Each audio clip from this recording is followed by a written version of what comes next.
Hello students, welcome to Graviton classes. इस video में हम जानेंगे गॉस लॉ के बारे में। पहले इसकी स्टेटमेंट देख लेते हैं और फिर इस पर कुछ न्यूमेरिकल्स जो कि सीबीएसई बोर्ड एग्जाम के लिए बहुत इंपॉर्टेंट है वो करेंगे। Gauss law, so this is a topic from electrostatics, first unit of your syllabus. Okay, so आप कोई भी एक क्लोज्ड वॉल्यूम एज्यूम कर लीजिए। इस रीजन ऑफ स्पेस में कोई भी एक वॉल्यूम, ओके, उस वॉल्यूम को बाउंड करता हुआ एक सरफेस एरिया है, that is also closed one. अब अगर आप इस क्लोज्ड वॉल्यूम की विसिनिटी में या इसके अंदर ही कहीं कुछ चार्ज पार्टिकल्स रख दें, लेट अस सपोज के एक चार्ज पार्टिकल इधर रखा हुआ है, से Q1, another charge particle is placed somewhere here, से Q2। चार्ज पार्टिकल्स नेगेटिव भी हो सकते हैं,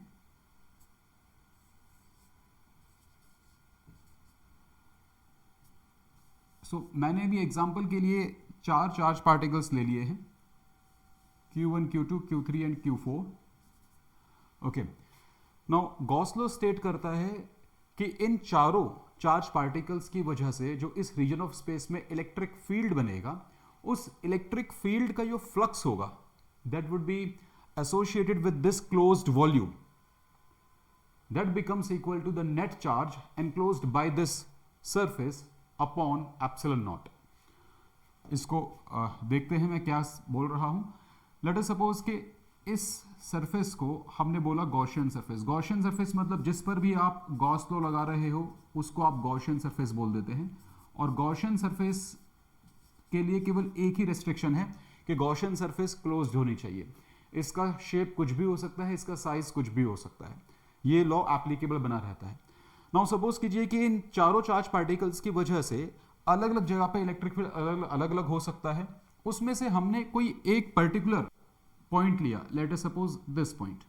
इस पॉइंट पर आप अगर छोटा सा एक सरफेस एरिया एज्यूम करें, ये सरफेस एरिया इस गॉसियन सरफेस का ही एक डिफरेंशियल पार्ट है। इस डिफरेंशियल सरफेस एरिया का जो एरिया वेक्टर होगा वो आउटवर्ड होगा। सो बाय कन्वेंशन किसी भी सरफेस एरिया का एरिया वेक्टर वो आउटवर्ड आपको लेना है, perpendicular to the surface but outward to it. और सपोज कीजिए कि इस ds एरिया पर जो इलेक्ट्रिक फील्ड बना हुआ है वो पॉइंट कर रहा है समवेयर इन दिस डायरेक्शन। सो ये दोनों जो डायरेक्शंस हैं इलेक्ट्रिक फील्ड वेक्टर की और एरिया वेक्टर की, ये दोनों सेम भी हो सकती थी, ये दोनों डिफरेंट भी हो सकती हैं। तो इन चारों चार्ज पार्टिकल से यहां पर इलेक्ट्रिक फील्ड E बना है। एंड माइंडेड मैं बोल रहा हूं कि इस E को बनाने में Q3 और Q1 का भी कंट्रीब्यूशन है। सो जो charge inside the sphere, inside the closed volume है वो भी, और जो बाहर है वो भी, सब मिलाकर के यहां पर इलेक्ट्रिक फील्ड E बना रहे हैं। और इनके बीच का angle, area vector and the electric field vector, let's say वो थीटा है। तो सिर्फ इतने से डिफरेंशियल एरिया से जो फ्लक्स एसोसिएट होगा वो कितना हो जाएगा। I am calculating the flux, differential flux that is associated with this differential area only. So by definition of flux it would be E dot ds. इसको आप फर्दर ओपन कर सकते हैं, it is E ds multiplied by cosine of the angle between them, जिसको भी हमने theta लिया है। So this is the differential flux जो एसोसिएट कर रहा है सिर्फ उस ds से। Now ऐसे ऐसे बहुत सारे, ideally infinite number of ds's मिलकर के ये पूरा क्लोज्ड गॉसियन सरफेस बना रहे हैं। तो अगर हम ये वाला हिस्सा, ये वाला कैलकुलेशन सभी पॉसिबल ds के लिए कर लें तो सभी का आपको d फाई डिफरेंशियल फ्लक्स मिल जाएगा। एंड अगर आप इन सभी d फाइज को ऐड कर दें, means if I take integration of these d phis so as to get total flux, then the Gauss law actually states कि इस तरीके से जो टोटल फ्लक्स निकल करके आएगा ये हमेशा charge enclosed by the Gaussian surface upon epsilon not इस रेशियो के बराबर होगा। This is what Gauss law states. यहां पर जो चार्ज एनक्लोज्ड है वो सिर्फ गॉसियन सरफेस के अंदर का चार्ज है, उसमें Q1 और Q3 हम नहीं लेंगे। So this will amount to, Q enclosed है तो Q2 पॉजिटिव है और Q4 नेगेटिव था। सो जो रिजल्टेंट चार्ज है इनसाइड द गॉसियन सरफेस वो Q2 माइनस Q4 बचेगा। And hence this will be the value of the total electric flux जो इस गॉसियन सरफेस से रिलेट करेगा। इस इलेक्ट्रिक फील्ड को कैलकुलेट करने में हमने Q3 और Q1 जो charges outside the Gaussian surface थे उनको भी यूज किया है, लेकिन इसका जो RHS है वो सिर्फ एनक्लोज चार्ज को ही लेता है। ये जो LHS रहेगा फ्लक्स, ये अपने आप को इस तरह से एडजस्ट करेगा कि RHS LHS हमेशा बराबर रहे। इवन अगर मैं आउटसाइड चार्जेस की पोजीशन को चेंज करता हूं, सपोज कीजिए I move it, then electric field at this location will also get updated, but still the total flux will not get changed. अगर आप आउटसाइड चार्जेस को या इनसाइड चार्जेस को मूव करते हैं लेकिन आउटसाइड चार्जेस को आउटसाइड ही रखते हैं और इनसाइड चार्जेस को इनसाइड ही रखते हैं, तो इलेक्ट्रिक फील्ड की वैल्यू और उसका एंगल जो ds वेक्टर से बना होगा दैट इज थीटा, ये अपने आप को इस तरीके से अपडेट करेंगे कि रिजल्टेंट फ्लक्स उतना ही रहे जितना कि मूव कराने से पहले था। सो this is Gauss law. Gauss law states that the total flux related to a Gaussian surface, closed Gaussian surface, is always equal to total charge enclosed by that surface divided by the epsilon naught. So let us do some numericals on this. First one is this: the inward and the outward electric flux for a closed surface in Newton meter square per coulomb are respectively 8 into 10 raised to power 3 and 4 into 10 की power 3. Total charge inside the fluxes. इसके लिए पहले थोड़ा सा theory का background देख लेते हैं। लेट अस सपोज कि आपके पास एक गॉसियन सरफेस है। Gaussian surface again it is just any closed volume. Okay, so suppose कीजिए कि इस गॉसियन सरफेस के अंदर आपने एक पॉजिटिव चार्ज रखा। इस पॉजिटिव चार्ज के साथ जो एसोसिएटेड फ्लक्स होगा वो एज यूजुअल बाहर निकलेगा। It will be directed radially outward. ये radially outward electric flux, electric field lines जो इस गॉसियन सरफेस के साथ फ्लक्स बनाएंगी दैट इज आउटवर्ड फ्लक्स। ये बाहर की तरफ निकल रहा है इसलिए आउटवर्ड फ्लक्स है। सिमिलर अगर हम एक केस ले लें नेगेटिव चार्ज के लिए, अगर हम इसके अंदर एक नेगेटिव चार्ज रखते देन इसकी प्रॉपर्टी के मुताबिक ये फील्ड लाइंस अंदर की तरफ आ रही होती और इसलिए आप इस तरह के फ्लक्स को बोलेंगे inward flux. This is the case. Okay, inward flux और आउटवर्ड फ्लक्स में मैथमेटिकली भी डिफरेंस है। फ्लक्स की जो कैलकुलेशन है वो इलेक्ट्रिक फील्ड और एरिया वेक्टर उनका डॉट मल्टीप्लीकेशन से आता है। यहां पर dot multiplication as you know it involves the term cosine of the angle. अगर हम पॉजिटिव चार्ज वाले केस में एरिया वेक्टर और इलेक्ट्रिक फील्ड वेक्टर के बीच के एंगल को देखें, लेट अस सपोज कि मैं एक एरिया ले लेता हूं। Let us suppose I am taking this area, this is a differential area. इस एरिया के लिए ds area vector perpendicularly outward होगा इन दिस डायरेक्शन और इस एरिया के लिए जो इलेक्ट्रिक फील्ड होगा इस लोकेशन पर वो रेडियली आउटवर्ड होने की वजह से कुछ इस डायरेक्शन में आएगा। सो दैट इन दोनों के बीच का जो एंगल है it is going to be acute और एक्यूट एंगल के लिए कोसाइन पॉजिटिव नंबर होगा। So for outward flux it is going to be a negative in sign. अगर हम इनवर्ड फ्लक्स की बात करें, नेगेटिव चार्ज की बात करें और ऐसा ही एक डिफरेंशियल एरिया आप यहां पर कहीं पर ले लेते हैं, स्टिल इसका जो एरिया वेक्टर होगा it will be directed perpendicularly outside, लेकिन इसके पोजीशन पर जो इलेक्ट्रिक फील्ड है रेडियली इनवर्ड होने की वजह से it will be directed along this side. So इनके बीच का जो एंगल बनने वाला है it is going to be now obtuse and for obtuse angle cosine will be negative. So whenever there is inward flux, a flux directed inward into the Gaussian surface, it will always be negative, and if it is outward flux then it is always positive. तो अगर किसी भी case में किसी Gaussian surface के साथ link होने वाला फ्लक्स इन द नटशेल आपको पॉजिटिव मिलता है, इसका मतलब फ्लक्स आउटवर्ड है और इसका मतलब है कि उस गॉसियन सरफेस के अंदर जो चार्जेस हैं उनको अगर आप एल्जेब्रिकली सम अप करो तो वो पॉजिटिव चार्ज बनेगा। अगर किसी भी गॉसियन सरफेस के साथ रिलेट करने वाला फ्लक्स आपको नेगेटिव मिलता है, इसका मतलब on the whole flux inward है और उसके अंदर जो चार्जेस हैं उनका एल्जेब्रिक सम नेगेटिव होने वाला है. Okay, so now we have done enough for this numerical to be attempted. Let's do this. So हमें कहा गया था कि जो इनवर्ड फ्लक्स और आउटवर्ड फ्लक्स हैं वो रिस्पेक्टिवली ये दोनों हैं.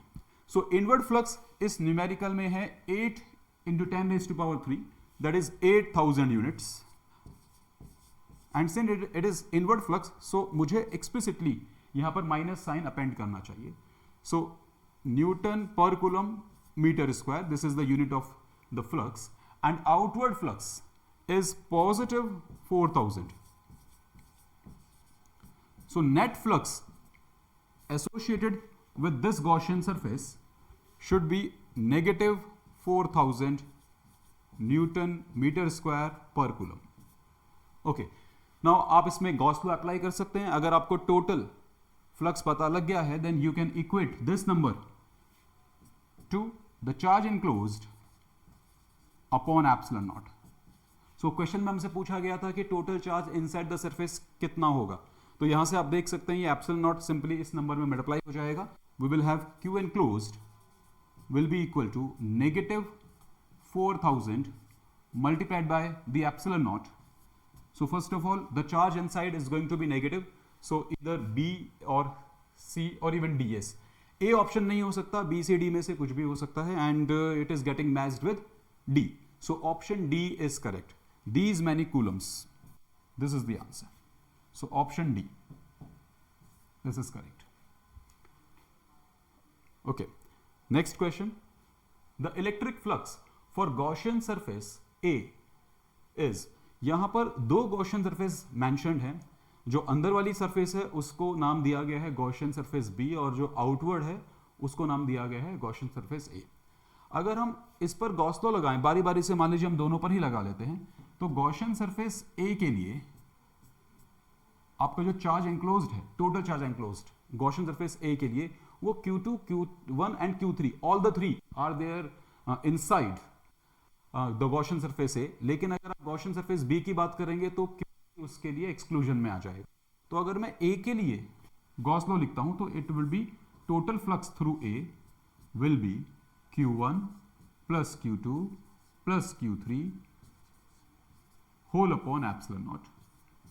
और यही गॉस लॉ अगर हम गॉसियन सरफेस B पर लगाएंगे, then as per the rule इस बार आप Q3 को इंक्लूड नहीं करेंगे since it is outside the surface B. So this would be the statement. Fine, हमें वैल्यूज दी गई है और हमसे फिलहाल ए के बारे में पूछा गया है, तो मैं अब आगे का सॉल्यूशन केवल ए के लिए करता हूं. So how much is the total charge which is enclosed within surface A. So Q1 plus Q2 plus Q3. So Q1 is minus 14 nano coulomb. All the three charges are in nano coulomb, तो उसको retain कर लेते हैं. तो minus 14 then plus 78.85 and minus 56. तो इतना nano coulomb charge Gaussian surface A के अंदर है, Q enclosed within A. Solving this further, it is 70 negative में and plus 78.85 nano coulomb. Finally it is positive 8.85 10 raised to power minus 9 Coulomb's of charge. So total इतना charge Gaussian surface के अंदर है. हमसे कहा गया था कि फ्लक्स कैलकुलेट कर दीजिए. फ्लक्स कैलकुलेट करने के लिए आप इस चार्ज को डिवाइड लगा देंगे एप्सिलॉन नॉट से. Epsilon not itself is 8.85 into 10 raised to power minus 12. Okay, so solving it, we get this gets cancelled. It is 10 raised to power 3. So 10 raised to power 3 Newton meter square per coulomb is our answer for this question. और यहां से हम justify भी कर सकते हैं कि हमारा नेट चार्ज पॉजिटिव आ रहा है, इसका मतलब जो फ्लक्स होगा वो ऑन दी होल आउटवर्ड होगा. जो नेगेटिव चार्जेस हैं Q1 और Q3, ये दोनों चार्ज पार्टिकल्स गॉसियन सरफेस ए की रिस्पेक्ट में इनवर्ड फ्लक्स क्रिएट कर रहे होंगे, लेकिन जो चार्ज पार्टिकल Q2 है विच इज पॉजिटिव वन, वो आउटवर्ड फ्लक्स क्रिएट करेगा, और मैथमेटिकल कैलकुलेशन ये बता रही है कि outward flux will be in dominance on the negative और the inward flux. So option A is correct.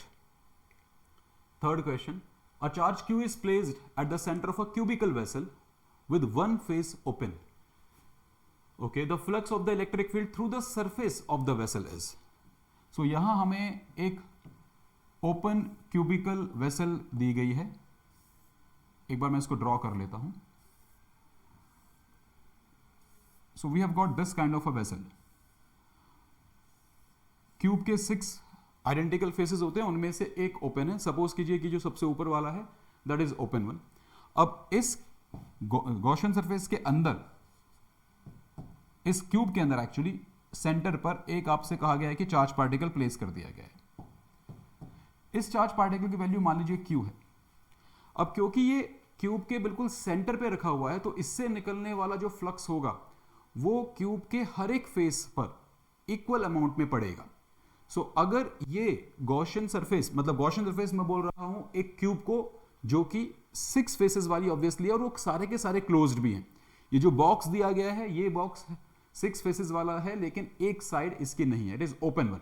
लेकिन अगर आप उसको कंप्लीट कर लें, 6 फेस को भी वहां पे मान लें, and then you give this cube the name Gaussian surface. So Gaussian surface 6 face वाला जो यहां पर होता, उसके हर एक फेस से निकलने वाला फ्लक्स बराबर अमाउंट में होता. टोटल फ्लक्स किसी एक चार्ज पार्टिकल से कितना निकलता है, तो टोटल फ्लक्स होता है क्यू अपॉन में epsilon not. This is the total flux जो कोई भी चार्ज पार्टिकल क्यू अपने में से एमिट करेगा, या अगर नेगेटिव चार्ज है तो जितना वो अपने अंदर समाएगा. So this is the total flux. इस फ्लक्स के अगर मैं 6 इक्वल पार्ट्स कर दूं अपॉन 6, तो ये वो फ्लक्स है, टोटल फ्लक्स का वो पार्ट है जो हर एक फेस से एसोसिएट करेगा. ओके, लेकिन क्वेश्चन में कहा गया है कि एक सरफेस ओपन है, तो जो बाकी की 5 सरफेसेस हैं वो अभी हमारे इस बॉक्स के बॉक्स का पार्ट है. सो हर एक फेस से ये चार्ज, ये फ्लक्स पास कर रहा था, तो this is the total flux जो इस बॉक्स के 5 फेसेस से एसोसिएट करेगा. जो 6th पार्ट है वो इस बॉक्स को क्रॉस नहीं कर रहा है, because there is no such layer of this box on the 6th side. So this is the answer. 5 times q upon epsilon naught upon में 6 means 5 upon 6 of the total flux, and total flux is q upon epsilon naught. So the answer should be this one. An infinite line charge produces a radially inward field of this much value at a distance of 2 centimeter, the linear charge density. This is from application of Gauss law. Gauss law की जो utility है वो complex situations में electric field की value निकालने के लिए. वैसे कूलम्स लॉ से भी हम इलेक्ट्रिक फील्ड इंटेंसिटी निकाल सकते हैं, लेकिन अगर आपके पास एक कॉन्टिन्यूअस चार्ज सिस्टम है, लेट अस सपोज कि हमारे पास लगातार चार्जेस डिस्ट्रीब्यूटेड फॉर्म में पड़े हुए हैं, और अभी स्टार्टिंग में इसको आसान रखने के लिए सपोज कीजिए कि वो जो डिस्ट्रीब्यूशन है दैट इज 1 डायमेंशनल. तो 1 डायमेंशनल एक्सटेंशन है लेकिन कॉन्टिन्यूअस चार्ज का. अगर हमसे इस कॉन्फ़िगरेशन की वजह से पूछा जाए कि यहां पर कितना इलेक्ट्रिक फील्ड इंटेंसिटी बनेगा, तो आप यहां पर कूलम्स लॉ लगा सकते हैं किसी डिफरेंशियल अमाउंट ऑफ चार्ज के लिए. सो लेट अस सपोज मैंने कहा कि सिर्फ इतने हिस्से में जितना चार्ज है, उस चार्ज की वजह से यहां पर इस पॉइंट ऑफ ऑब्जर्वेशन पर कितना फील्ड बनेगा. क्योंकि ये पॉजिटिव चार्ज है इसलिए it will be forming an outward field. Okay, so this is DE, total field का डिफरेंशियल पार्ट, क्योंकि ये एक छोटे से एलिमेंट से DQ की वजह से है. लेकिन ऐसे ऐसे इनफाइनाइट DQs हमारे सिस्टम के पास हैं, इसलिए ऐसे ऐसे DEs भी इनफाइनाइट होने वाले हैं. तो उन सभी DEs को आपको ऐड करना पड़ेगा, and because electric field is a vector quantity, तो जो एडिशन रहेगा it would be vector addition. So हमें टोटल इलेक्ट्रिक फील्ड निकालने के लिए इंटीग्रेशन लेना पड़ेगा DE का एक तरीके से. ओके, इसमें भी थोड़ा सा अमेंडमेंट हमें करना पड़ेगा, because integration does not take care of the directions. तो यहां हमें अपना लॉजिक लगाना पड़ेगा कि इस DE का कौन सा कंपोनेंट एक्चुअली ऐड हो रहा है. Okay, so these details we will discuss in some other video, जिसमें कि हम डेरिवेशंस करेंगे. सो फिलहाल देर अगर ये एंगल थीटा है, then I can take the component of this d and then I will take the integration so as to calculate the total electric field. जब हम ये सब कुछ कर लेंगे, then we will be getting the same answer as we can obtain easily using Gauss law. So Gauss law इस तरह की सिचुएशंस का इजी वे आउट हमको दे देता है. And you must be remembering this कि गॉस लॉ की मदद से जब आपने इस तरह की सिचुएशन को सॉल्व किया था, then the electric field at a distance r came out to be 2k lambda by r. ये वो एक्सप्रेशन है जो आपको याद रखना चाहिए. इस एक्सप्रेशन में lambda is the linear charge density, मतलब इस वन डायमेंशनल एक्सटेंशन की चार्ज डेंसिटी क्या है. So lambda coulombs per metre. On every metre of this length there is lambda coulomb of charge. Okay, this r is the distance between the point of observation and the line charge. जहां पर भी आप देखना चाहते हैं उस point की दूरी from our line charge. So this is the expression जो हमें गॉस लॉ से भी मिल जाएगा और थोड़ी सी मेहनत करने पर कूलम्स लॉ से भी मिल जाएगा. बट गॉस लॉ इस सिचुएशन में बहुत ही ज्यादा हेल्पफुल मिलता है हमें, because it reduces the mathematical calculations up to great extent. Okay, so come back to the question. इस क्वेश्चन में कहा गया है कि जो फील्ड है वो रेडियली इनवर्ड है. अगर ये फील्ड रेडियली इनवर्ड है, इसका मतलब ये चार्ज पॉजिटिव नहीं रहा होगा, it should have been negative. So option C और D are may be correct. A and B तो गलत ही होंगे. सो अब नंबर हमें जो दिया गया है वो है 7.182. सो मेरे पास जो वैल्यू है that is of electric field. So 7.182 into 10 raised to power 8, it should be equal to twice into Coulomb's constant, 9 into 10 raised to power 9. Now lambda, it is to be calculated. Okay, and what is the distance? कितनी distance पर हमको देखना था? 2 centimetre. तो 2 centimetre को आप 2 into 10 raised to minus 2 लिख सकते हैं. यहां से आपके पास लैम्डा का जो कैलकुलेशन बनेगा, दैट इज एक्सप्रेशन बनेगा 7.182 into 2 upon 2 into 9. Okay, now gathering all the powers of 10. So आपके पास यहाँ पर आ रहा है 8, यहाँ से -2 and plus 9. Sorry, -9. So ये वैल्यू आपके पास अल्टीमेटली आनी चाहिए. Okay, 7.182 upon 9 into 10 raised to power -2. Okay, so the value should be 7.98. It is not matching. Let me give it a look. So E की जो वैल्यू थी वो 7.18 2 into 10 raised to power 8 था, and it is twice of K. Then lambda हमें calculate करना है, and जो distance है this is 2 centimetre, and density is in okay linear charge density आपको 10⁻⁻4 के टर्म्स में निकालने हैं. सो एवरीथिंग इज करेक्ट, बस हमें 10⁻⁻4 का जो फैक्टर है वो बाहर निकालना पड़ेगा. So this would be then 718.2 upon 9 into 10 raised to power -4. Okay, so ये नंबर आपको अब कैलकुलेट करना है, एंड वी कैन सी ये नंबर अप्रॉक्सीमेटली 71.8 के आसपास कुछ आना चाहिए था, and it is 7.98. Still we are short of 1 power of 10. Okay, so this is lambda equals to 7.182 multiplied by 2 and get cancelled. So 9 नीचे आ गया, 10 के बाद -9 इधर से ले लिया, and 8 -2, everything is correct. So -11, oh sorry for this is -3 power, और इसलिए फिर यहाँ पर जो डेसिमल बनेगा वो बनेगा केवल 71.82 अपॉन में 9 into 10 raised to -4. Okay, I did a simple mistake here, mathematical mistake. Now this is approximately 7.98, 8 के करीब है, 10 के पावर -4 है, एंड चार्ज नेगेटिव होना चाहिए क्योंकि आपको रेडियली इनवर्ड बोला था. So this is your answer. This is your answer. 7.98 in negative. Okay. So I did a mistake here. 8 -2 -9 should be -3. Fine. Rest all is fine. Next question. This is another application of same Gauss law. Gauss law देखिए, एक बात थोड़ा सा revision कर लें अगर, तो point charge के लिए, point charge Q is there, तो पॉइंट चार्ज के लिए at distance R how much is the electric field. तो पॉइंट चार्ज के लिए जो एक्सप्रेशन आता है that comes out to be K Q by are square. If it is a line charge, one dimensional continuous system of lambda coulomb per metre, तो ये जो value आती है एट सम डिस्टेंस से R, it comes out to be 2k lambda by r. इससे भी अगर थोड़ा सा कॉम्प्लेक्स सिचुएशन की बात करें तो हम बात कर सकते हैं जहां पर 2 डायमेंशंस में कॉन्टिन्यूअस चार्ज डिस्ट्रीब्यूशन हो रहा हो, जिसको आप शीट ऑफ चार्ज या प्लेट ऑफ चार्ज जनरली बोल देते हैं। तो इस तरह की कॉन्टिन्यूअस चार्ज सिस्टम की वजह से भी इलेक्ट्रिक फील्ड कितना बनेगा, ये हम गॉस लॉ की मदद से कैलकुलेट कर सकते हैं।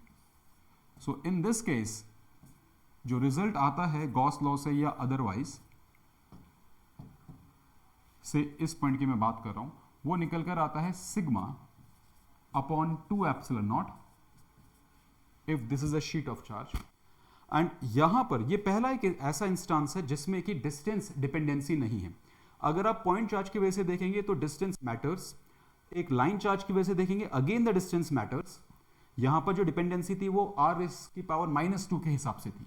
For point charge E varies as per this rule, for line charge E varies as per this rule, r raised to power -1। लेकिन यहां पर डिपेंडेंसी खत्म ही हो गई है and it is not varying with r at all. Although ये जो result है ये तब तक वैलिड है जब तक कि हमारी जो डिस्टेंस ऑफ ऑब्जर्वेशन है वो physical dimension of this sheet के मुकाबले काफी कम हो। अगर आप डायमेंशंस ऑफ द शीट के कंपैरेटिव डिस्टेंस पे चले जाएंगे तो फिर ये रिजल्ट वैलिड नहीं रहेगा।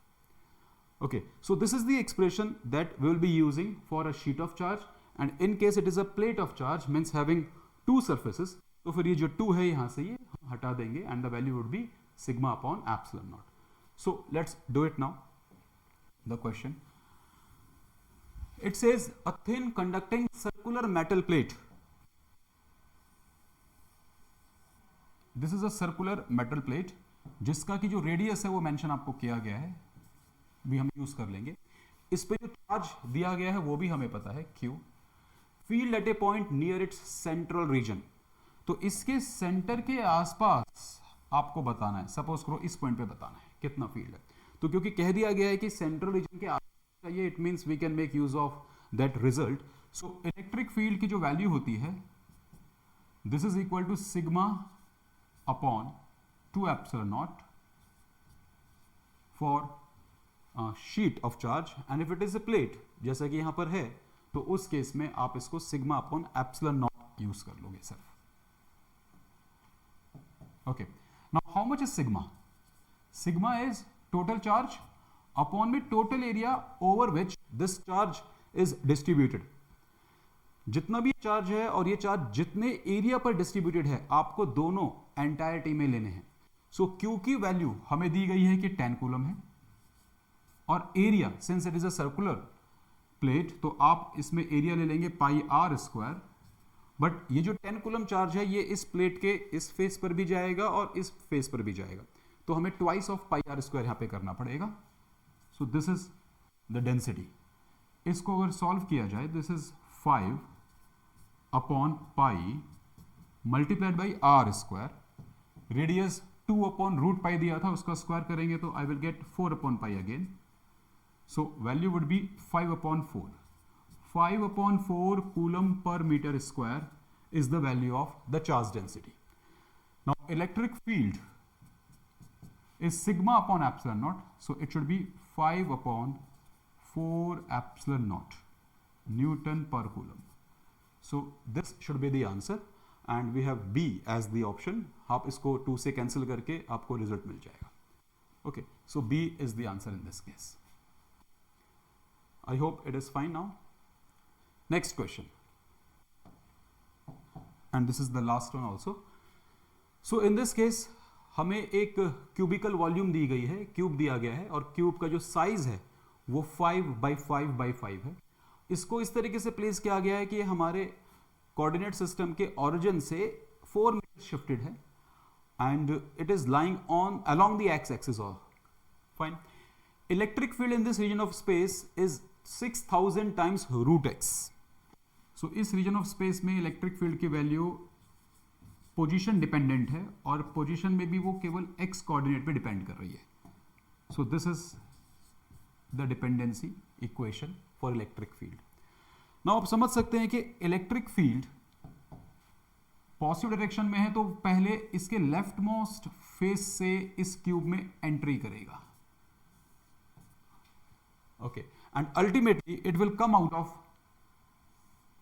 The cube from this face. तो इस केस में इनवर्ड फ्लक्स भी है ऑब्वियसली और आउटवर्ड फ्लक्स भी है, बट एरिया दोनों केस में सेम है. एंट्री करने वाला एरिया और एग्जिट जहां से हो रहा है वो एरिया इक्वल है. अगर इलेक्ट्रिक फील्ड भी एंट्री करते समय और एग्जिट लेते समय बराबर रहता तो हमारा इनवर्ड फ्लक्स और आउटवर्ड फ्लक्स दोनों बराबर हो जाते, और उस केस में हम कह सकते थे कि इस क्यूबिकल वॉल्यूम के अंदर कोई भी नेट चार्ज नहीं प्रेजेंट है. बट फिलहाल इलेक्ट्रिक फील्ड एक्स एक्सिस के अलोंग वेरी कर रहा है और as per the mathematical equation electric field increase कर रहा है विद इंक्रीजिंग एक्स. इसका मतलब एग्जिट करते समय इलेक्ट्रिक फील्ड की स्ट्रेंथ ज्यादा हो चुकी हुई थी. So I should be drawing the lines, electric field lines in higher density. So यहां पर इनवर्ड फ्लक्स कम होगा और आउटवर्ड फ्लक्स ज्यादा होगा. So net flux will B outward.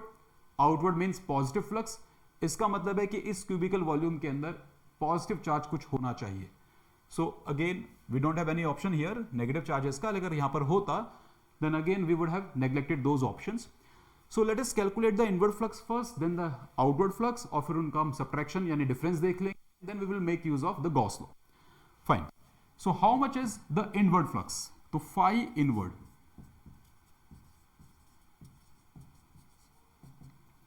So electric flux कहां से एंट्री कर रहा है? तो इस फेस से, और ये फेस के लिए x की वैल्यू है 4, तो इलेक्ट्रिक फील्ड की वैल्यू हो जाएगी 6000 multiplied by root of 4 that is 2. तो ये तो हो गया इलेक्ट्रिक फील्ड, और ये इलेक्ट्रिक फील्ड को अंदर जाने का जो एरिया एक्सपोज किया जा रहा है वो स्क्वायर शेप का है obviously, and the size is 5/5 that is 25 metre square multiplied by cos of 180 degree. जैसे हमने स्टार्टिंग ऑफ द वीडियो में बात की थी कि किसी भी गॉसियन सरफेस पर किसी भी पॉइंट पर अगर आप एरिया वेक्टर देखते हैं तो वो सरफेस के परपेंडिकुलर रहते हुए आउटवर्ड डायरेक्शन में पॉइंट करता है.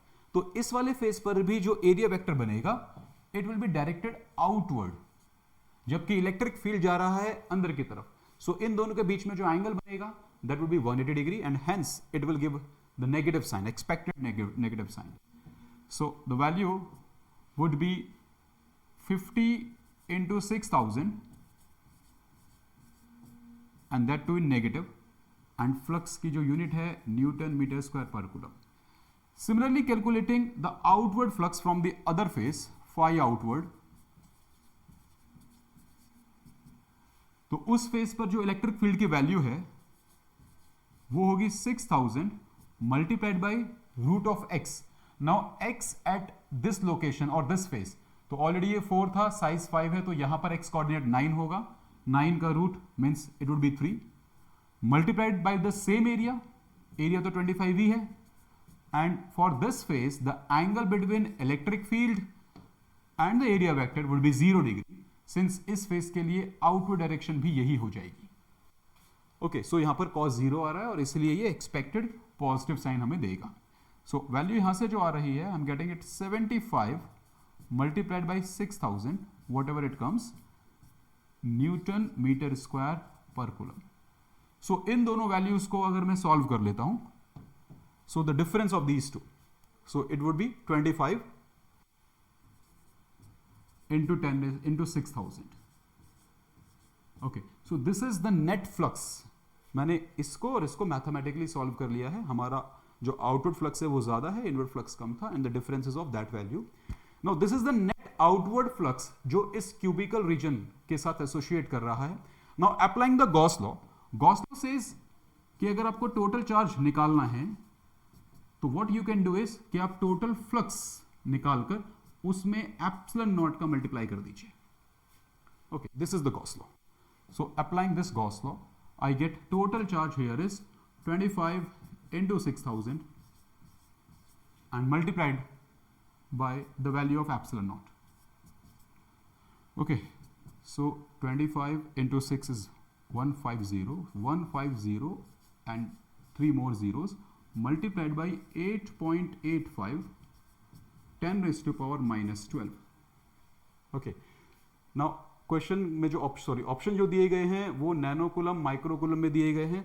सो if I take micro coulomb out of it, तो 10 की पावर माइनस 12 में से माइनस 6 पावर को तो हम माइक्रो सब्स्टिट्यूट कर देते हैं. बचा हुआ जो माइनस 6 है वो इसके साथ एडजस्ट अगर मैं करता हूं तो I will get 0.15 multiplied by 8.85. ये नंबर आएगा हमारा as an answer. So this is simple mathematical calculation. ये आप अपने एंड पे भी कर सकते हैं. And this number 15 9 135, so it would be nearly 1.3. so C is the option. I have just calculated the expression. So आपने पहले इनवर्ट फ्लक्स निकाला, फिर आपने आउटवर्ड फ्लक्स निकाला, then you got the value of the net flux. Okay, then you applied the Gauss law. So this was for today. I hope you must have understood these things. CBSE के board exam में Gauss law पर numerical काफ़ी frequently आता है and they don't generally ask a very tough one. So अगर आपने ये numericals thoroughly समझ लिए हैं then it should be enough for your upcoming board exam. Okay, thank you.